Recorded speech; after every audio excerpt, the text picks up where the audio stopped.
Hello, everybody, and welcome to the Backbone Podcast, where common sense still makes sense in a world that is sick and getting sicker. And we're going to step away from the dread and horrors of the globalist world. We're not going to talk about any of the stuff that we've been covering over the last couple of weeks. It seems we're going to have a little fun today, and we're going to geek out. And yeah, I'm talking about geeking out today because of the reviews, the surprisingly positive reviews of the Gunn version of Superman 2025.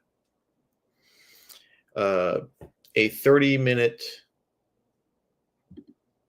well, the first 30 minutes of the film, I guess, it's not really clear, but there was a 30-minute preview of the 2025 Superman film was given the other day. I think it was last night in Manila. And of course, there was supposed to be an embargo on the release of any sort of critique of it. Of course, that's impossible today with social media. But according to some reviews, and X was going crazy and social media was going crazy, it seems like my main man, Supes, is already flying high. Audiences already have an idea of what to expect. Well, at least the audience that saw this film, this 30-minute preview, they already know what to expect from James Gunn's vision of his version of Superman. Now, of course, the film comes out. The world release is on July 11th, but Warner Brothers hosted a 30-minute preview. And the full reviews won't land online until closer to the premiere. But as I said, the attendees already shared their reactions online, and they have been praising the visuals and imagery of this film, which kind of makes you think, if you're only talking about the visuals, I haven't seen anything regarding structure of the film or story-wise structure of the film. You really can't get anything in 30 minutes nowadays. But everybody's saying that the film visually is beautiful. One reviewer said it was unique. Another reviewer said that it was damn beautiful. Some reviews on X were quoted as saying it is beautiful and noted how quickly the preview flew by. Quote, "No way I saw the first 30 minutes of Superman after feeling so helpless the entire day. Needless to say, it was damn beautiful.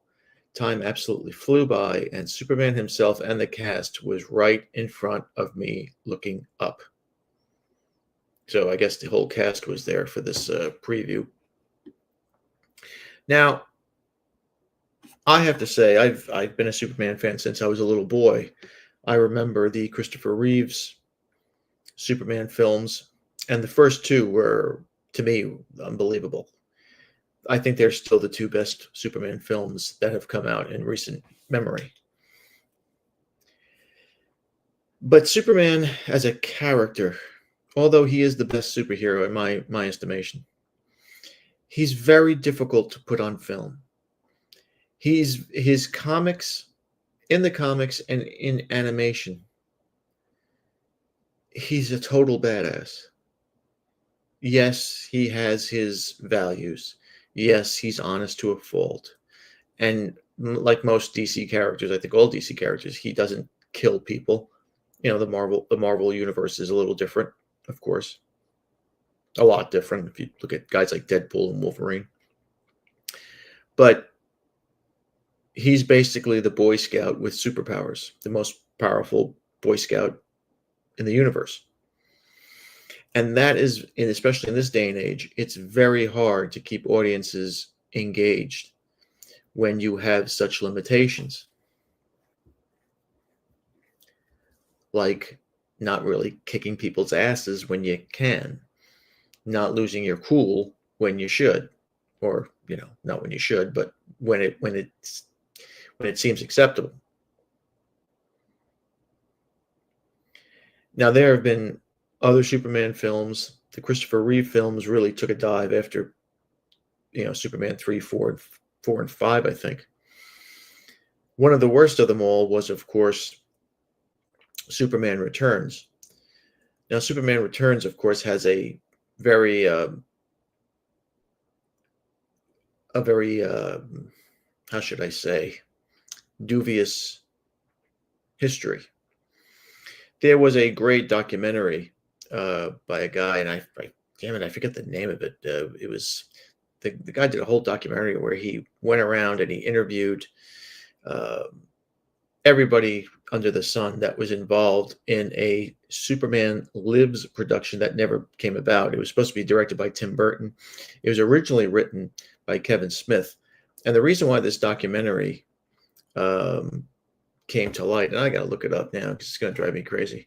The reason why it came to light was because of Kevin Smith being hired to write a draft of the first Superman movie called Superman Lives. And the movie just never came to fruition. It was written for the first time by a comic book fan. And Kevin Smith, just to give you a quick overview, because you probably heard the story, the famous story of Superman Lives. He wrote this movie that took place after when Superman dies fighting Doomsday, comes back, and all these DC superheroes kind of did a crossover into this Superman movie. So you saw Batman and Aquaman and Hawkman and all this other stuff, and you saw all these crossover of villains, and it looked like a grand idea. Tim Burton, of course, was signed on to direct, and of course, if you know, he wanted to famously hire Nicolas Cage as Superman, and that awful picture of Cage comes out, which scared the shit out of everybody. But I can't find the name of that documentary that came out, but it was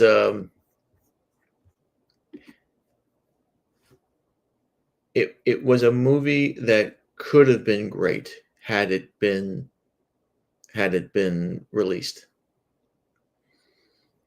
And of course, it wasn't. That movie went into what they call pre-production hell. And they scrapped it altogether until they desperately gave the movie to a guy named Bryan Singer, who made Superman with Brendan Roth, who I thought was the perfect Superman. I mean, he looked like Superman, but the story was just so bland and such crap. I mean, they made Superman out to be basically a stalker. I mean, he didn't punch anybody. Man, Superman punches people. And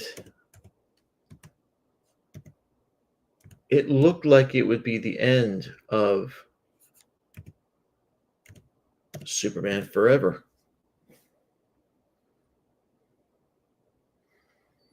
The name of the documentary, by the way, was The Death of Superman Lives. And it had Kevin Smith in it. It had Tim Burton interview in it. It had people who were working for Bryan Singer on the Superman Returns movie. It was a pretty good documentary if you get to see it. That guy, after making that documentary, died tragically. I think he might have been ill. But that was a long line of bad Superman movies. Of course, on television, in animation, even in live action television, and in the comics, Superman was fantastic. And one of my favorite shows of all time, of course, is Smallville, where, it's not about Superman, it's about Clark Kent coming to America via spaceship, raised by the Kents, And Antoinette O'Toole and John Schneider were perfect as the Kents. And Rosenbaum played Lex Luthor, perfect.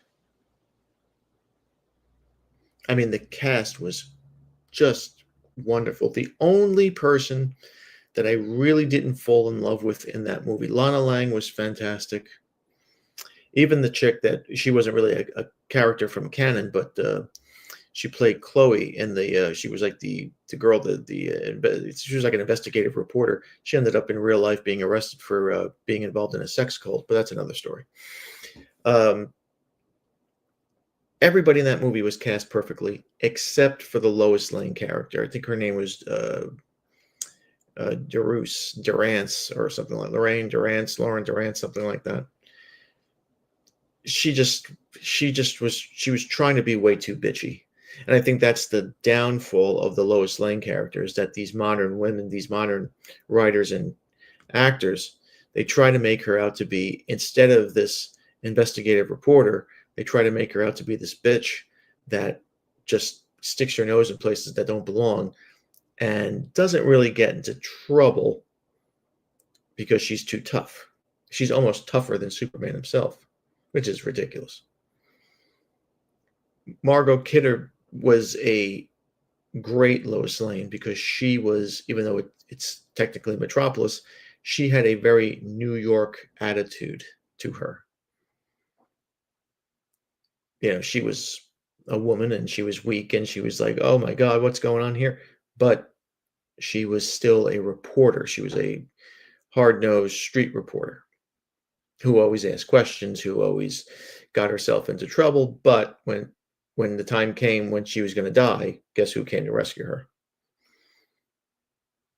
Except in Superman, in the first Superman, Christopher Reeves movie, where she does die, and he does that awesome thing where he spins around the earth in reverse and he makes the time go backwards, which I thought was just fucking brilliant.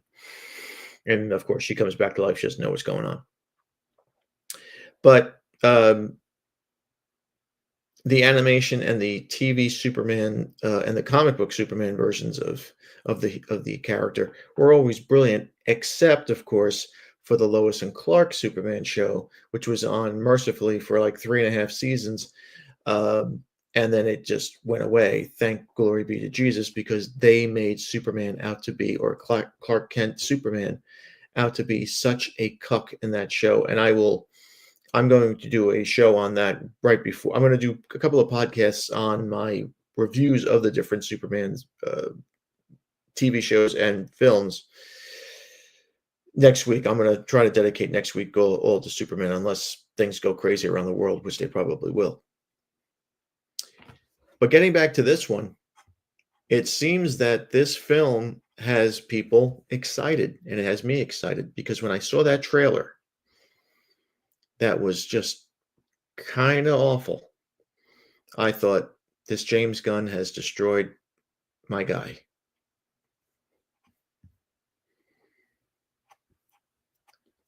But the screening, with these critics and influencers invited, seem to have all agreed that this is pretty damn good. Now, though, of course, there are no spoilers detailed, thank God.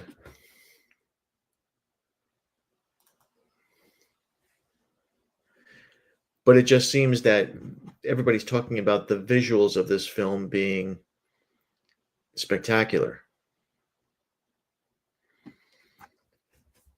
Social media posts again say, a friend saw James Gunn's Superman today.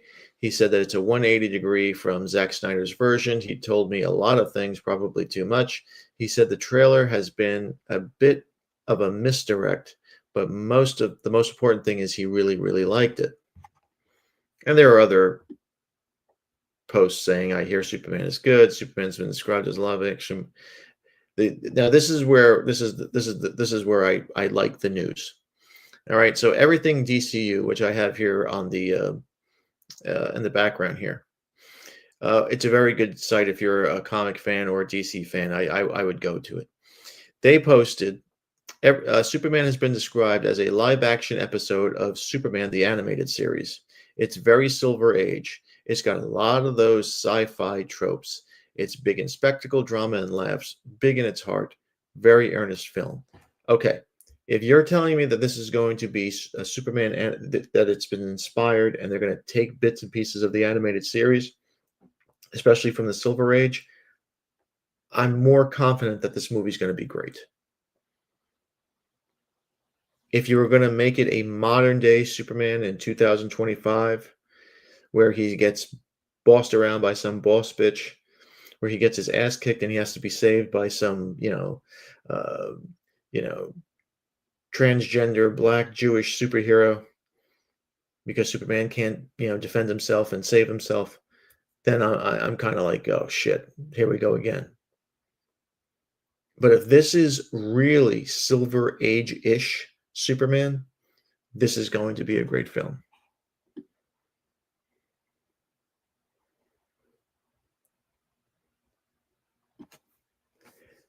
Now, on the business end of it, the box office tracking, at least last week, had predictions going in between the 95 million to 135 million for the opening weekend range. The movie has already taken in about $10 million in ticket pre-sales, so it's got hype. It's got hype. I will be there on July 11th for sure, and I will give you my review on here for certain.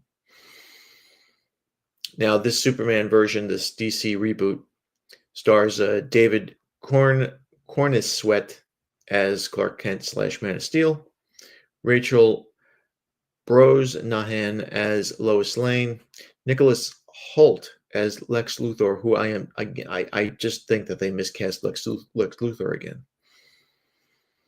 Gene Hackman in the Christopher Reeves Supermans was brilliant. The only thing good about Superman Returns was Kevin Spacey. Of course, Rosenbaum in Smallville was brilliant as a young Lex Luthor, even though they kind of messed up his story at the last two seasons. He left the last two seasons of the show, but he returned to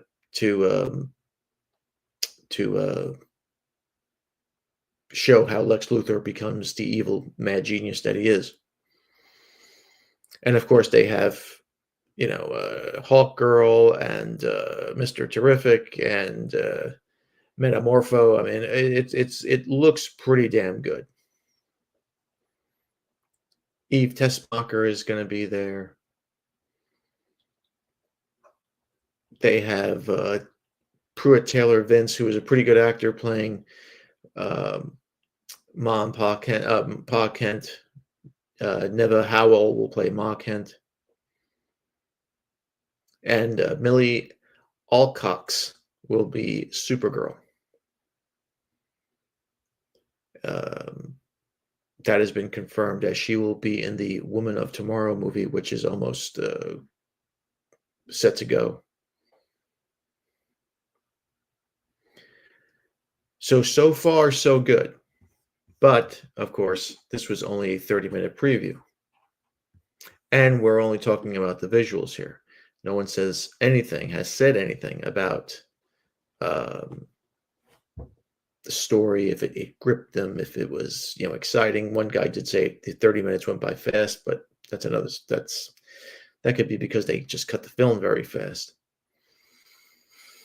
Now, Geek Culture, which is another great site that you should visit if you're on X, describes Superman as describe the Superman movie as watching the comics come to life. Again, that's great.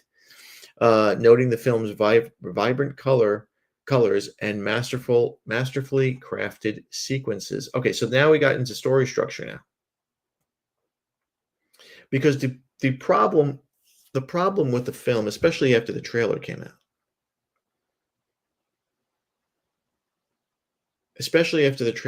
because on the heels of James Gunn's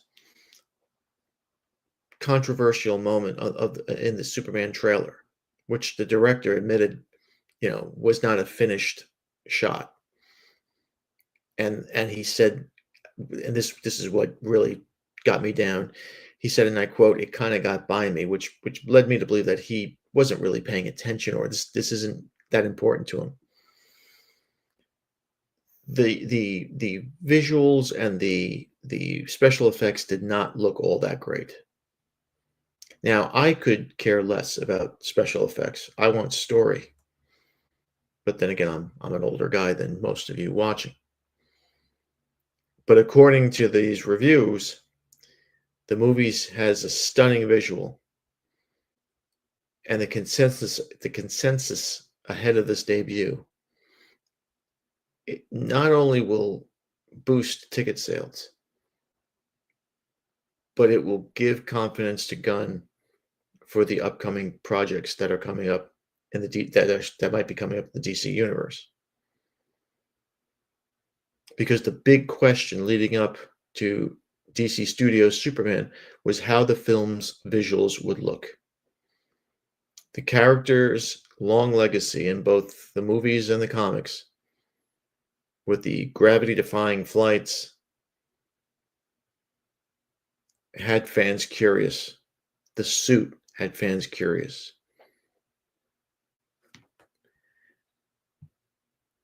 And I have to admit, I was curious too.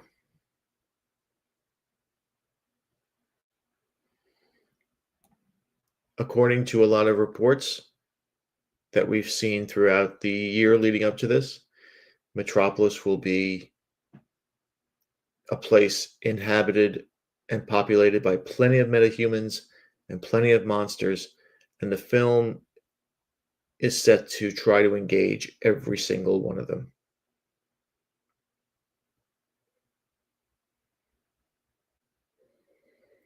Now, I don't know if this is the official title of this, but some of the articles that I'm reading here, the 2025 film is also the first theatrical release from Warner Brothers' new DC universe, and this is considered Chapter 1, Gods and Monsters of the 11th movie was just announced. Superman arrives in theaters, of course, on Friday the 11th. Be there or be square. So we know it looks good. We know that at least the 30-minute version of this film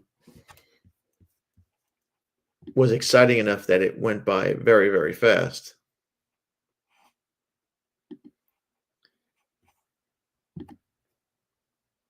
But how's the rest of the movie? We'll see. We shall see. Because if there's any hero that deserves a monumental film like the one that came out in 1978, it's Homeboy right here. Now, I thought the Man of Steel films were okay. I thought they were good. The Snyder films I thought were pretty good. Again, the villains were just didn't hold up for me. The choosing of Jeffrey Eisenberg as Lex Luthor was awful to me. He was just too childish. He wasn't masculine at all. He was almost like a they were trying to do a Mark Zuckerberg impersonation there. I don't know if Mark Zuckerberg behaves like that, but he was just he wasn't cool at all. And of course, the Batman fanboys will always say how, Batman, kicked Superman's ass and he one-upped him and blah, blah, blah, blah, blah. Which we all know, if you're into DC canon, it's not official canon that Batman could even hurt Superman. That was a Frank Miller graphic novel called The Dark Knight, written in 1986. A brilliant, brilliant book. But it made Superman out to be this government tool for Ronald Reagan. And they have to bring an elderly Batman to heel. And of course, as the Batman fanboys say, Batman had time to prep. And he defeats Superman, which, again, I know it's a comic book. I know it's make-believe. But the powers that Superman has, Batman wouldn't stand a chance, right? I mean, you punch Superman in the face, you break every bone in your hand, wrist, forearm, elbow, arm, shoulder. I mean, everything breaks. But the movie, and I know I'm starting to geek out over here, but the movie already is getting the hype that it needs because DC needs this film to be great. You can have all the great Batman movies, you can have all the great Flash films, you can have all the great Aquaman films. It will only take off when the guy in the blue suit takes off. As far as a standalone superhero character, if you do it right, he can carry you for the next 20 years. That's how popular he is. People love this character. They like Batman because he's dark. The DC characters alone, the movies were brilliantly made because they had comic book fans that made them. Jon Favreau was a comic book fan. And they had a great cast. But Iron Man by himself, come on. A guy in a metal suit, flying around, talking to a AI computer. I mean, Superman's villains are just awesome. Brainiac and,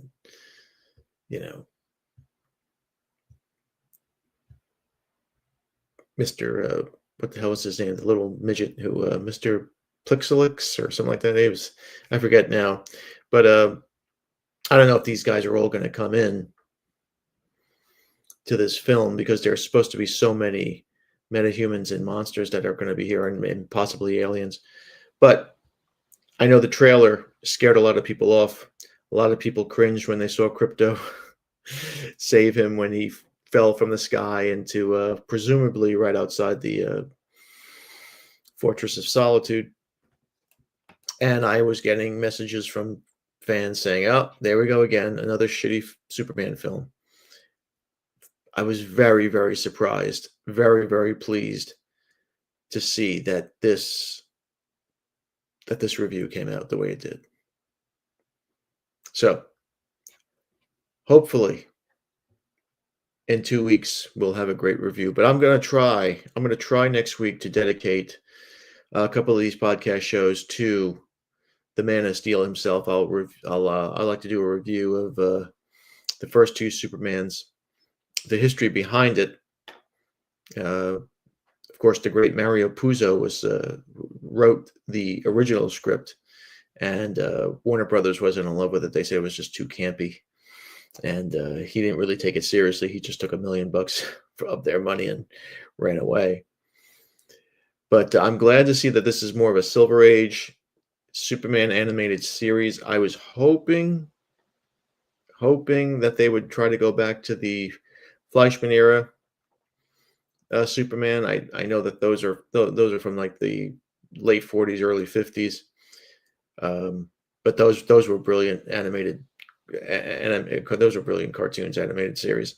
If you ever get a chance to watch them, you could see them on YouTube. There's about 10 hours worth of those cartoons on there, and they were fantastic, if you ask me. But anyway, that's the update on Our Guy Supes. I'm so hyped to see this movie. I'm so sick of seeing Marvel movies and women saving the day, girl power bullshit.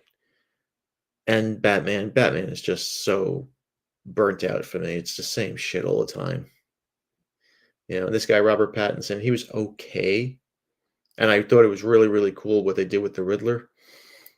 But I mean, it's kind of like, how many reboots of Batman can you do? I mean, after a while, you just get saturated by it. All right. Well, thank you again for watching. Please like, subscribe, comment, and share. And be careful out there, my friends. Satan is always, always, always busy. Be a man. Have a backbone. Because masculinity and common sense are worth standing up for. We'll see you later.